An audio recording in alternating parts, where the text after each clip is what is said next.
Apa kabar semuanya? Selamat datang di video pembelajaran Bahasa Indonesia. Dalam kesempatan kali ini, saya akan membahas tentang ragam bahasa di dalam teks deskripsi.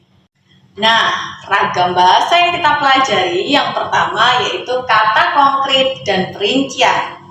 Lalu, yang kedua, penulisan awalan men diawali dengan huruf K, T, B, S. Lalu, yang ketiga yaitu huruf kapital dan kata depan.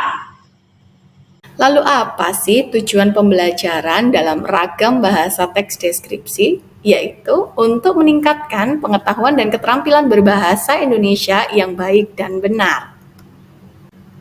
Mari kupas teori yang pertama. Apa sih kata konkret itu? Kata konkret itu nyata atau benar-benar ada, berwujud, dapat dilihat, dapat diraba, dan mudah diserap oleh panca indera. Misalnya, Laut Wakatobi, Gunung Bromo, dan sebagainya. Lalu, apa sih kalimat perincian itu? Kalimat yang menyebutkan atau menguraikan suatu objek sampai ke bagian sekecil-kecilnya. Nah, kalimat perincian dari Laut Wakatobi misalnya, terumbunya cantik, ikannya beraneka ragam, dan pemandangannya yang indah. Berikutnya kita kupas teori yang kedua. Fonem KPTS akan luluh setelah awalan men diikuti oleh kata dasar yang berawalan huruf KPTS. Contoh, karantina merupakan kata dasar yang diawali huruf K. Diberikan awalan men akhirnya menjadi mengarantina, bukan mengkarantina. Berikutnya, yang kedua yaitu pesona. Berasal dari kata dasar dari awalan huruf P. Diberi awalan men akan menjadi memesona, bukan mempesona. Fonem KPTS tidak luluh jika setelah awalan men diikuti oleh kata dasar yang diawali dengan klaster atau konsonan rangkap. Contoh, kata dasar prakarsa merupakan klaster atau konsonan rangkap dari huruf P dan R. Setelah mendapat awalan men, tidak ada perubahan pada huruf P dan R, maka menjadi memprakarsai, bukan memrakarsai. Berikutnya, yang kedua yaitu kata kriminal.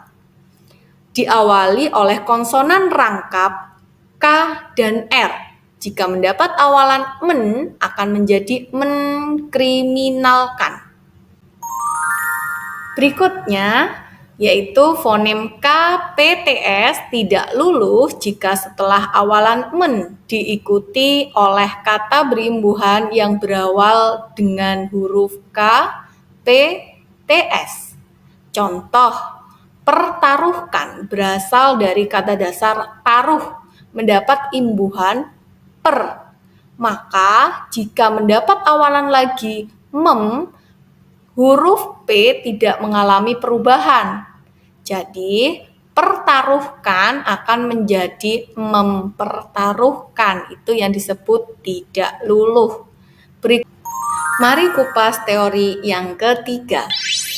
Huruf kapital atau huruf besar dipakai sebagai huruf pertama kata pada awal kalimat.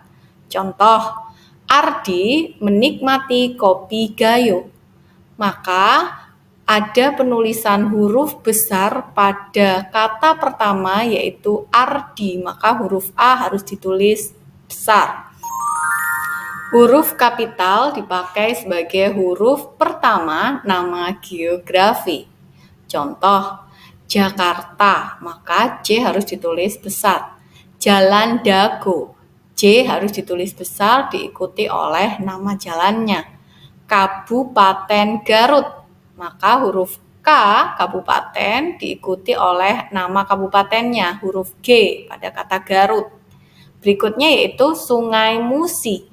S ditulis besar, M juga harus ditulis besar. Lalu yang terakhir yaitu Gunung Papandayan. G ditulis besar, kemudian huruf P pada Papandayan juga harus ditulis besar. Berikutnya kita belajar tentang kata depan. Kata depan seperti di, ke, dan dari ditulis terpisah dari kata yang mengikutinya jika diikuti oleh letak geografi. Contohnya, dia ikut berlibur ke Yogyakarta, maka ke dipisah dengan kata Yogyakarta. Lalu paman tinggal di kota Semarang, penulisan di harus dipisah dengan kata kota Semarang. Terima kasih telah menyaksikan pembelajaran ragam bahasa di dalam teks deskripsi. Sampai jumpa di video pembelajaran berikutnya ya. Wassalamualaikum warahmatullahi wabarakatuh.